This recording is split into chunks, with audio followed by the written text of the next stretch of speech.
Salam sejahtera buat saudara jemaat Tuhan dimanapun Anda berada saat ini.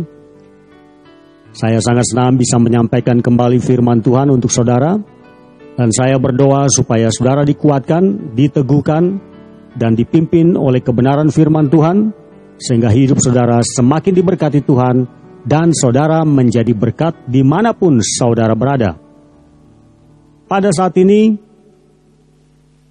saya ingin menyampaikan satu tema yang menarik, yaitu engkau yang memulai, engkau yang mengakhiri.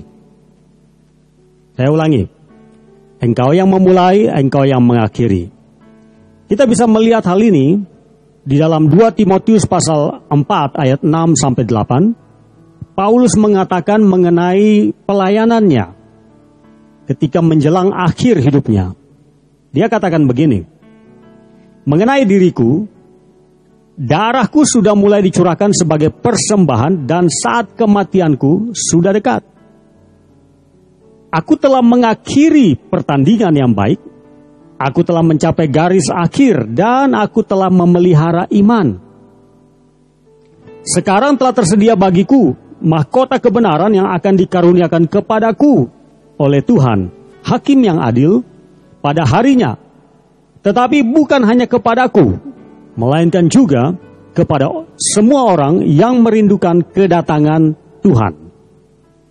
Dari sini saudara melihat bahwa Paulus mengevaluasi, menilai ulang, melihat keseluruhan pelayanannya, dan dia meyakini dan menyimpulkan bahwa dia sudah mengakhiri pertandingan yang baik, mencapai garis akhir.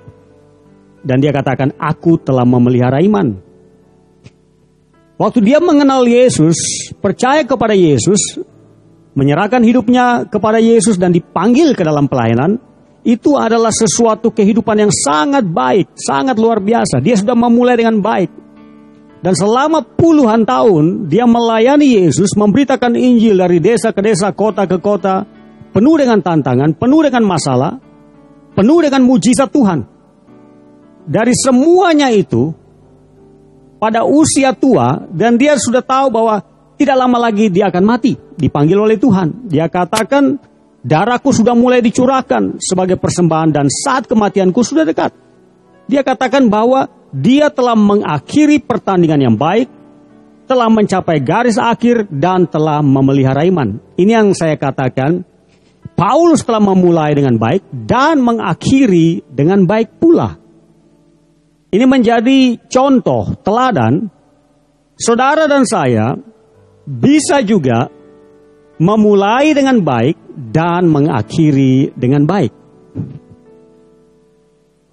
Pada saat saudara telah menerima Yesus Tuhan Juru Selamat dalam hidupmu, pada saat saudara percaya kepada Dia, percaya kepada pengorbanannya, kematiannya di atas kayu salib, saudara menerima Yesus, saudara hidup bersama Yesus, saudara telah memulai sebuah kehidupan yang sangat luar biasa dan sangat baik.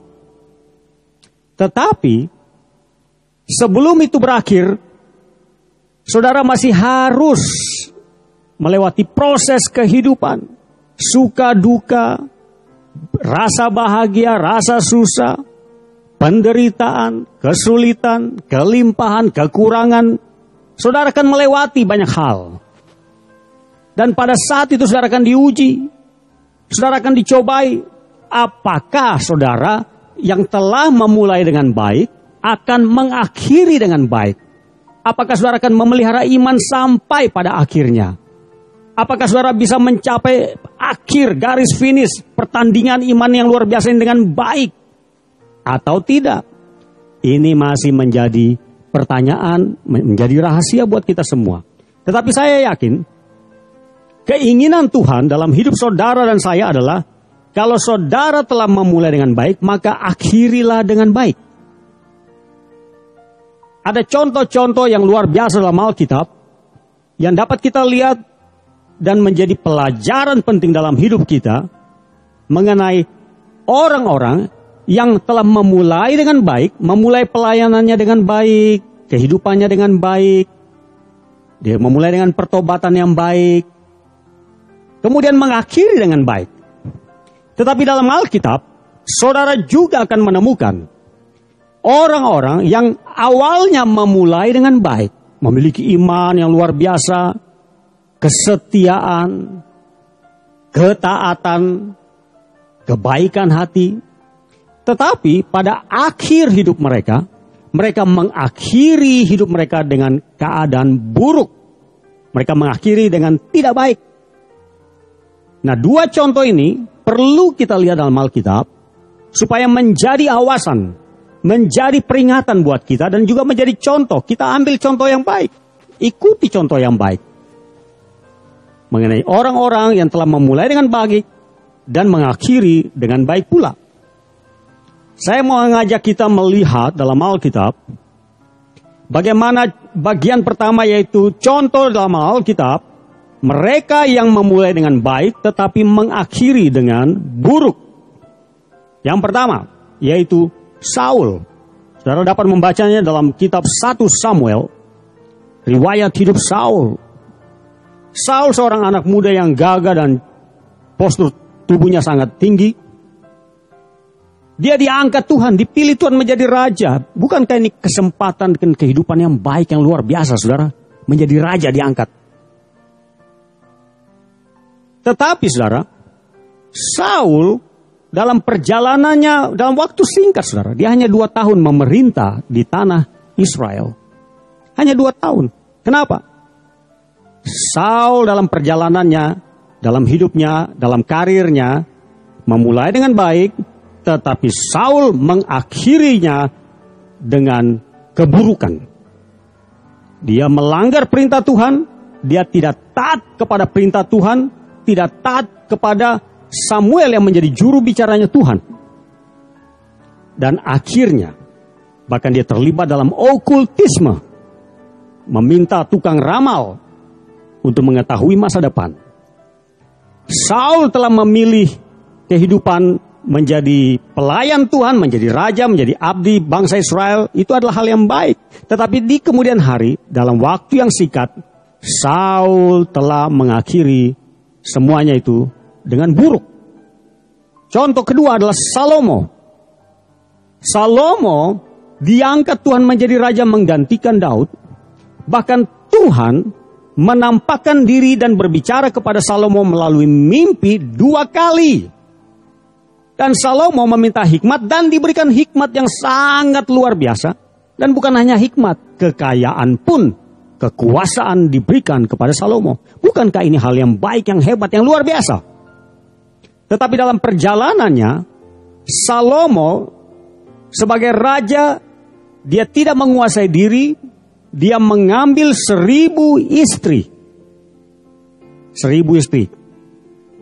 Dan istri-istrinya ini adalah sebagian besar bukan dari tanah Israel. Itu adalah pemberian daripada raja-raja dari berbagai bangsa yang memberikan upeti-upeti sekaligus memberikan wanita-wanita. Mungkin itu adalah sebagian dari anak-anak raja dari berbagai raja. Dia menerima semuanya. Dan dikatakan pada masa tuanya, Salomo ini dipengaruhi oleh istri-istrinya yang menyembah berhala, menyembah patung-patung, dewa-dewi. Sehingga Salomo pun terlibat dalam mendukung penyembahan berhala, menyediakan fasilitas penyembahan berhala, dan ikut menyembah berhala. Iman Salomo gugur. Dia telah memulai dengan baik, dengan penuh berkat Tuhan, tetapi pada akhirnya Salomo mengakhiri dengan buruk. Dan itu tercatat dalam Alkitab. Saudaraku, ini contoh yang tidak perlu diikuti. Ini contoh buruk bagaimana seseorang sangat diberkati Tuhan, tetapi melupakan Tuhan, bahkan menyembah berhala. Ini sangat tragis. Contoh buruk ketiga adalah Yudas Iskariot.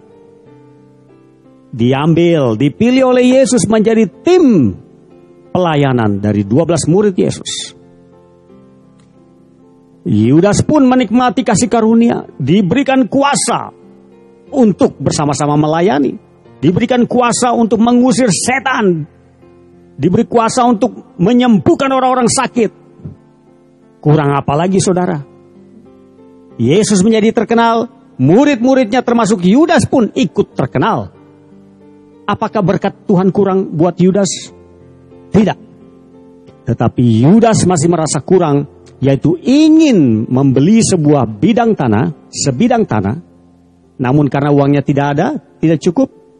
Bagaimana caranya supaya menghasilkan uang dengan cepat? Maka ide yang berasal dari iblis diterima oleh Yudas, yaitu dia memilih untuk menjual Yesus, mengkhianati Yesus, sehingga Yesus ditangkap. Nah saudara, akhir hidup Yudas sangat tragis. Ketika dia mengetahui bahwa Yesus bukan hanya ditangkap, tetapi akan disalibkan, dia menyesal, hatinya hancur. Dia sadar, kenapa saya menjadi pengkhianat dan menjual guru saya sendiri. Inilah bisnis paling buruk yang pernah tercatat dalam Alkitab, yaitu menjual gurunya sendiri. Dan saudara, setelah menyesal, bukannya bertobat, bukan datang kepada Yesus minta ampun, tetapi dia memilih menggantung diri.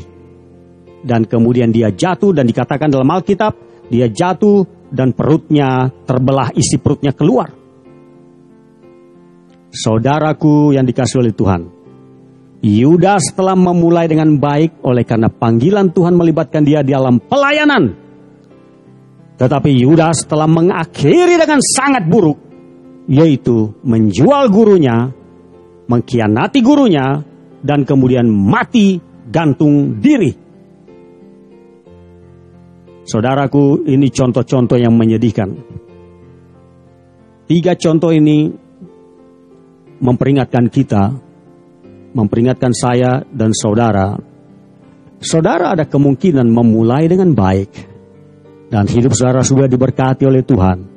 Tapi ada kemungkinan saudara akan mengakhiri dengan buruk, oleh karena tidak mengontrol diri, tidak menguasai diri, membiarkan kedagingan menguasai saudara, atau mengizinkan suara setan mengontrol pikiran saudara, dan akhirnya saudara mengakhiri hidup saudara dengan buruk. Tetapi saudara masih ada harapan kalau saudara belajar hal yang berikut. Bagian kedua adalah bagaimana contoh Alkitab tentang orang-orang yang memulai dengan baik dan mengakhiri dengan baik. Yang pertama yaitu Yusuf.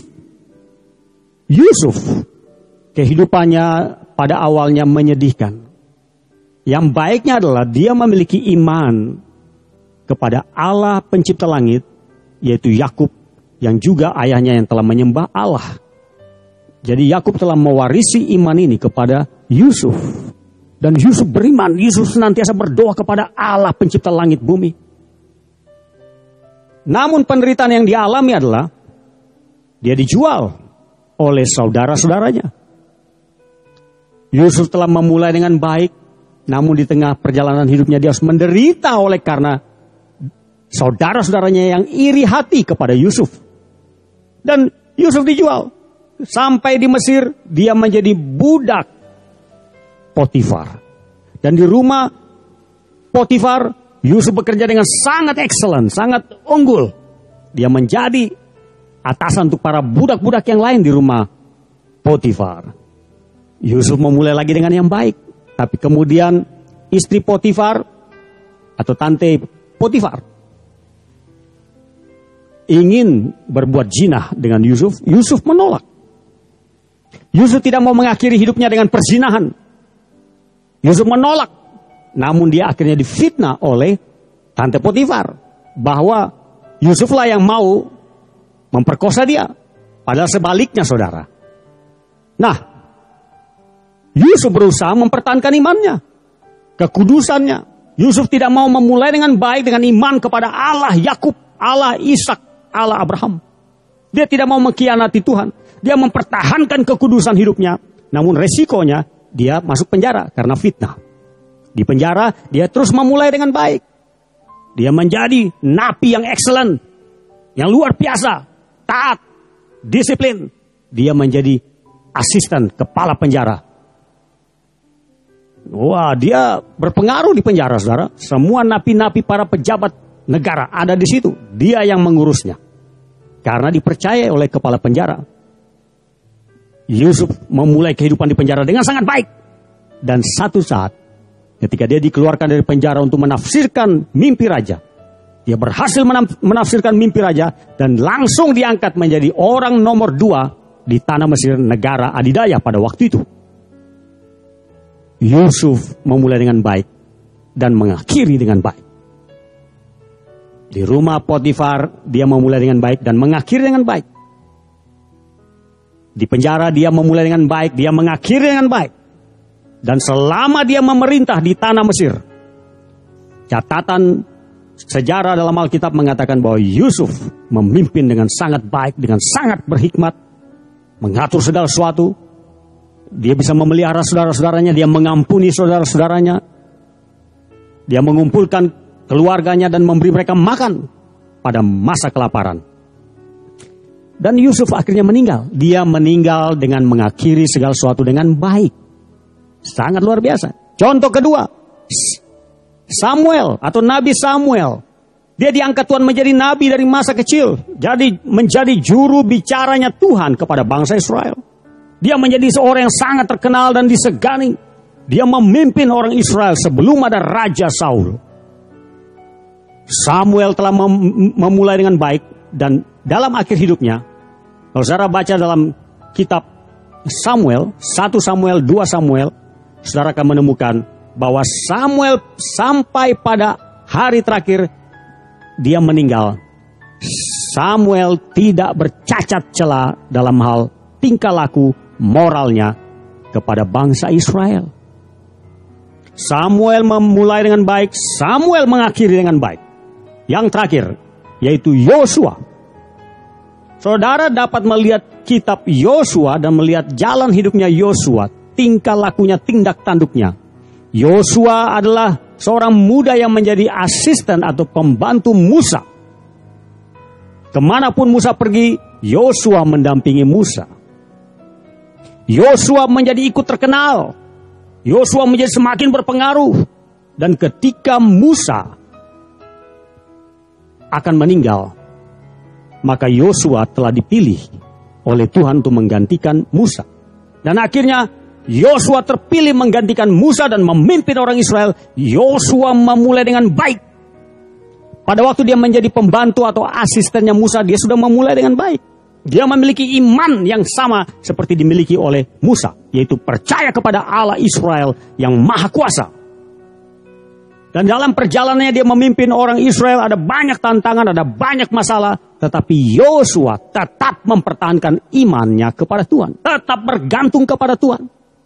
Kemanapun Yosua pergi, Yosua menang perang, merebut daerah-daerah di tanah Kanaan. Dan pada usia tuanya, Yosua mengatakan begini ketika dia mengumpulkan orang Israel. Inilah pesan-pesan terakhir Yosua kepada orang Israel. Dan dari sini kita dapat melihat bagaimana sikap hidup Yosua, komitmennya untuk mengakhiri dengan baik apa yang telah dia mulai dengan baik. Dia katakan dalam Yosua 24 ayat 15 sampai 16. Tetapi jika kamu anggap tidak baik untuk beribadah kepada Tuhan, pilihlah pada hari ini kepada siapa kamu akan beribadah. Allah yang kepadanya nenek moyangmu beribadah di seberang sungai Efrat, atau Allah orang Amori yang di negerinya kamu diami ini. Tetapi aku dan seisi rumahku, kami akan beribadah kepada Tuhan. Lalu bangsa itu menjawab, jauhlah daripada kami meninggalkan Tuhan untuk beribadah kepada Allah lain. Perhatikan kalimat perkataan daripada Yosua, tetapi aku dan seisi rumahku, kami akan beribadah menyembah Tuhan. Dari kalimat ini saudara, dalam usia tuanya, kita menemukan sebuah komitmen yang hebat, yang luar biasa dalam kehidupan Yosua. Bahwa sekalipun ada godaan, ada kemungkinan untuk menyembah ilah-ilah lain atau dewa-dewi bangsa-bangsa lain. Tetapi Yosua mengatakan, kami dan seisi rumah kami akan tetap beribadah kepada Tuhan. Artinya, Yosua punya keputusan, komitmen, kapanpun, dimanapun, kami, seisi rumah kami, akan tetap menyembah Tuhan, beribadah kepada Tuhan, melayani Tuhan. Ini contoh hebat saudara. Setiap kita manusia diciptakan tidak seperti robot. Robot bisa dikontrol. Tetapi kalau manusia diberi kebebasan oleh Tuhan untuk memilih. Memilih yang baik, memilih yang jahat. Memilih setia, memilih berkhianat. Memilih untuk tetap percaya kepada Tuhan atau menyembah setan atau menyembah dewa-dewi atau menyembah berhala. Manusia memiliki kemampuan untuk memilih dengan bebas. Nah, dalam kemampuan memilih dengan bebas inilah ada orang-orang yang pada awalnya memilih untuk memulai dengan baik dan mengakhiri dengan baik. Tapi ada juga orang-orang, dan ini yang paling terbanyak, yaitu sudah memulai dengan baik tetapi mengakhiri dengan buruk. Saudaraku, Tuhan mau kita memulai dengan baik, mengakhiri dengan baik. Salah satu mentor saya yang sangat saya kagumi karena perbuatan-perbuatannya, karena bimbingan yang luar biasa kepada banyak orang di Indonesia, yaitu almarhum Bapak Douglas Hollis. Dialah yang mengingatkan saya bertahun-tahun yang lalu, "Hey Franz, belajar jujur, harus jujur. Kalau kamu sudah memulai dengan baik, akhiri dengan baik." Lalu dia beri saya contoh-contoh dalam Alkitab tentang tokoh-tokoh Alkitab yang memulai dengan baik dan mengakhiri dengan baik, dan juga yang memulai dengan baik, yang mengakhiri dengan buruk. Saya terkesan apa yang telah disampaikan oleh Pak Douglas Hollis. Dan saya melihat kehidupannya bagaimana dia sudah memulai pelayanannya di Indonesia dengan baik. Dan dia sudah mengakhiri pula dengan baik. Dia tetap setia melayani Tuhan walaupun sempat sakit berulang kali. Operasi belasan kali. Dia tetap melayani di Sumba. Dia mengasihi orang-orang di Sumba. Tuhan menempatkan dia di sana untuk menjadi berkat, menjadi contoh, menjadi teladan. Dia memulai dengan baik, dia mengakhiri dengan baik. Dan ketika dia sudah meninggal, banyak orang berkata, itulah orang baik. Nah, bukankah ini sebuah kebanggaan daripada ketika ada orang meninggal atau saudara yang meninggal, lalu tanpa tahu saudara nantinya, karena saudara sudah dalam kuburan, orang berkata, ya syukurlah dia meninggal cepat-cepat, karena itu orang buruk kelakuannya, buruk perbuatannya, buruk, menyusahkan banyak orang. Aduh saudara, kalau kita dikatakan begini kan malu saudara. Malu. Saya ingat juga Pak Douglas pernah berkata kepada kami dalam sebuah pertemuan, kalau kamu mati nanti, apa yang kamu mau orang lain tulis di batu nisanmu? Apakah kamu akan dituliskan hal-hal yang baik di situ? Dikenang sebagai orang baik, orang jujur, orang yang takut akan Tuhan, orang yang berhasil memenuhi kehendak Tuhan, atau tidak? Wah, itu pun berkesan buat saya. Ketika saya dengar itu, saya mulai merenung. Kalau saya meninggal, apa kata orang tentang saya? Apa penilaian orang tentang saya? Dari situ saudara, saya semakin takut untuk berbuat kejahatan. Godaan untuk berbuat kejahatan. Godaan untuk berzina. Godaan untuk tidak setia, berkhianat. Godaan itu masih bisa datang kepada saya dan juga kepada saudara. Tinggal saudara memilih. Saudara pilih yang baik atau yang buruk. Saya berdoa saudara, supaya saudara memulai dengan baik, akhiri dengan baik.